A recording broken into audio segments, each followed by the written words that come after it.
আসসালামু আলাইকুম viewers, credit অপারেশনসের আরও একটি সমাধান ক্লাসে আপনাদের সবাইকে স্বাগতম।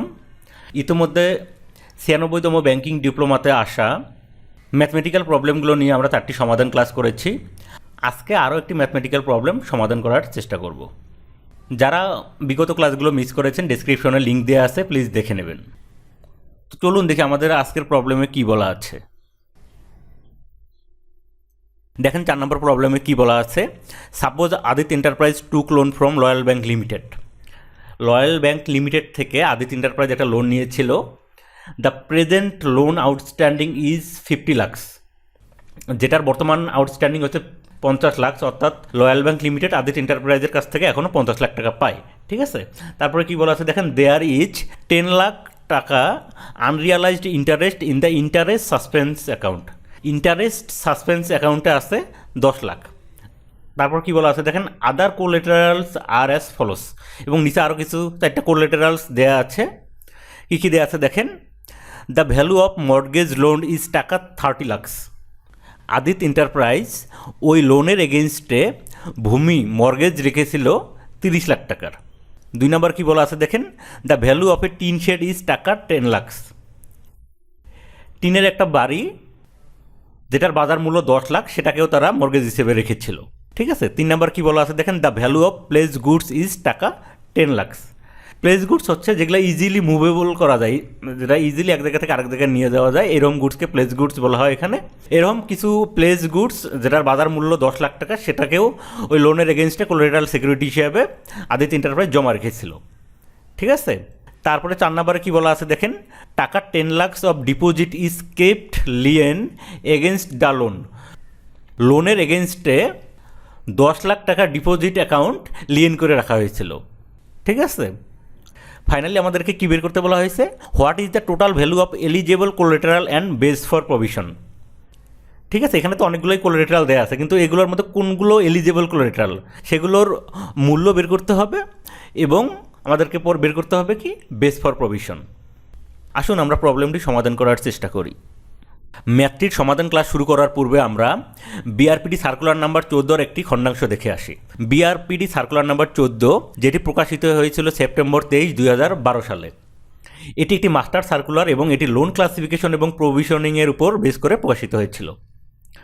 দেখেন এখানে স্পষ্টভাবে বলা আছে যে কোন কোলেটারালগুলো এলিজেবল কোলেটারাল হিসেবে বিবেচিত হবে, এবং ওই এলিজেবল কোলেটারালের কত পার্সেন্ট টোটাল এলিজেবল কোলাটেরাল এর ভ্যালু ক্যালকুলেট করার জন্য বিবেচিত হবে। ঠিক আছে, দেখেন এখানে বলা আছে 100% of deposit under lien against the loan. লোনের এগেনস্টে যে ডিপোজিট লিয়েন করে রাখা আছে সেটার 100%ই এলিজেবল কোলাটেরাল হিসাবে বিবেচিত হবে। 2 নম্বরে কী বলা আছে দেখেন, 100% of the value of government bond or saving certificate under Leyen. এখন যে কোনো গভর্নমেন্ট বন্ড অথবা সেভিং সার্টিফিকেট যদি লোনের এগেনস্টে লিয়েন করে রাখা হয়, তাহলে সেটারও 100% এলিজেবল কোলাটেরাল হিসাবে বিবেচিত হবে। পরেরটিতে কী বলা আছে দেখেন, 100% of the value of guarantee given by government or Bangladesh bank. এখন ওই প্রতিষ্ঠানকে গভর্নমেন্ট অথবা বাংলাদেশ ব্যাংক যে গ্যারান্টি দিবে, যে মূল্যের গ্যারান্টি দিবে, সেটারও 100% এলিজেবল কোলাটেরাল হিসেবে বিবেচিত হবে। তারপরেরটাতে কি বলা আছে দেখেন, 100% of the market value of gold or gold ornaments pledge with the bank. Gold অথবা গোল্ডের অন্যান্য অর্নামেন্টস যেটা ব্যাংকে প্লেজ হিসেবে রাখা আছে, সেটারও 100% ভ্যালু এলিজেবল কোলাটেরাল হিসেবে বিবেচিত হবে। এরপরে দেখেন কি বলা আছে, 50% of the market value of easily marketable commodities kept under control of the bank.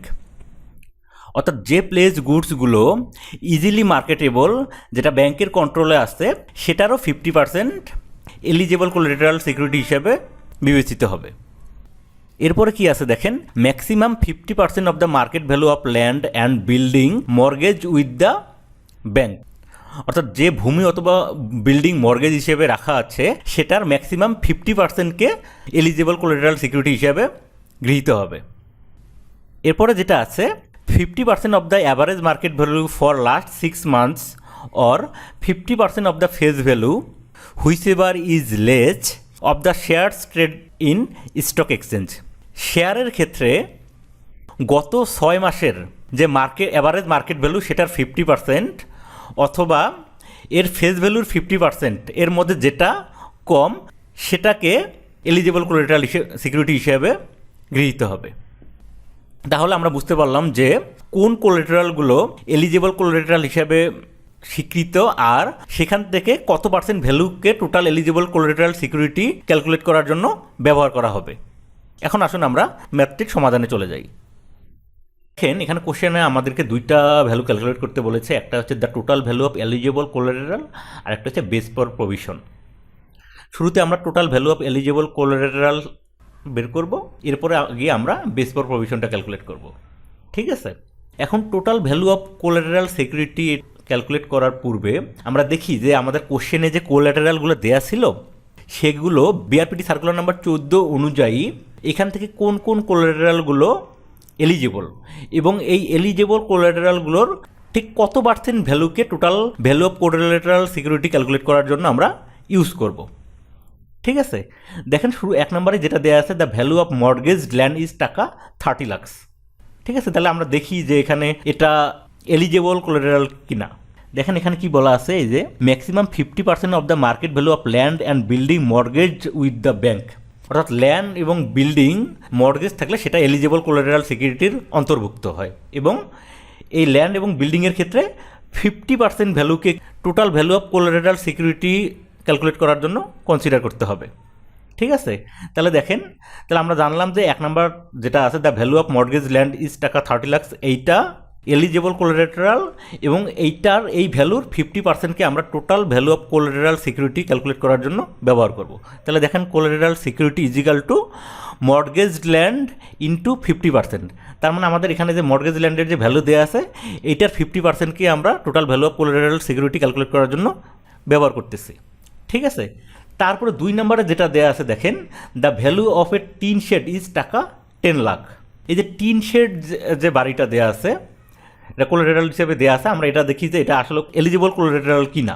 দেখেন এখানে কোথাও টিন শেড বাড়ির কথা বলা নেই, যে কারণে আমরা এই যে টিন শেডের যে 10 লাখ এটাকে আমরা কনসিডার করব না, এটা এলিজিবল কোলাটেরাল না। ঠিক আছে, তাহলে টিন শেডের ভ্যালু ইন্টু 0%, তার মানে এখান থেকে আমরা কোনো ভ্যালু নিচ্ছি না। ঠিক আছে, তারপরে দেখেন 3 নাম্বার কি দেওয়া আছে the value of place goods is টাকা 10 লাখ। আগেই বলেছি যে প্লেস গুডস কোনগুলো, যেগুলো ইজিলি মার্কেটেবল যে কমোডিটি যেগুলো আছে সেগুলো হচ্ছে প্লেস গুড। তাহলে এখানে কি বলা আছে দেখেন, এই দেখেন এখানে বলা আছে 50% of the market value of easily marketable commodities kept under control of the bank. যে ইজিলি মার্কেটেবল যে প্লেস যে গুডসগুলো আছে সেগুলোর 50%কে আমরা টোটাল ভ্যালু অফ কোলাটেরাল সিকিউরিটিকে ক্যালকুলেট করার জন্য ব্যবহার করব। ঠিক আছে, দেখেন তাহলে এই যে প্লেস গুডসের 50%কে আমাদেরকে ব্যবহার করতে হবে। তাহলে দেখেন প্লাস প্লেস গুডস ইন্টু 50%। ঠিক আছে, প্লাস তারপরে 4 নম্বরে কী দেওয়া আছে দেখেন টাকা 10 lakh of deposit is kept Leyen against the loan. And লোনের এগেনস্টে যে ডিপোজিট লিয়েন করে রাখা আছে, এখন আমরা দেখি এইটা কি এলিজিবল কোলাটেরাল কিনা। দেখেন শুরুতেই বলা আছে 100% of deposit under lien against the loan. লোনের এগেনস্টে যে ডিপোজিট লিয়েন করা আছে ওইটার 100%কেই total value of collateral security calculate করার জন্য ব্যবহার করতে হবে। দেখেন ডিপোজিট লিয়েন ইন্টু 100%। তাহলে এখানে ফর্মুলাটা বোঝা গেছে। এখন আমরা তাহলে ভ্যালু ক্যালকুলেশনে চলে যাই। দেখেন মর্টগেজ ল্যান্ড কত দেওয়া আছে, এর ভ্যালু দেওয়া আছে তো কত দেখেন 30 লাখ। তাহলে 30 lakh into 50% plus tin shed into 0%। Tin শেডের ভ্যালু দেওয়া আছে 10 লাখ, আমরা যেহেতু এখানে 0% নিতেছি তার মানে এটার ভ্যালু 0ই আসবে। তারপরে দেখেন কি আছে এখানে প্লেস গুডস। প্লেস গুডস কত বলা আছে এখানে 10 লাখ। তাহলে 10 লাখ ইন্টু 50% প্লাস তারপর কি বলা আছে ডিপোজিট লিয়েনের ভ্যালু কত ছিল এখানে 10 লাখ। তাহলে 10 লাখ ইন্টু 100%। ঠিক আছে, তাহলে 30 লাখ ইন্টু 30 লাখের 50% যদি আমরা নিই তাহলে আসতেছে এখানে 15 লাখ। তারপর 10 লাখের 0% নিলে এখানে 0 লাখ আসতেছে প্লাস দেখেন 10 লাখের 15%কে যদি নেওয়া হয় তাহলে এখানে আসতেছে 5 লাখ প্লাস আবার 10 লাখের যদি 100%কে আমরা ক্যালকুলেট করি তাহলে এখানে আসতেছে 10 লাখ।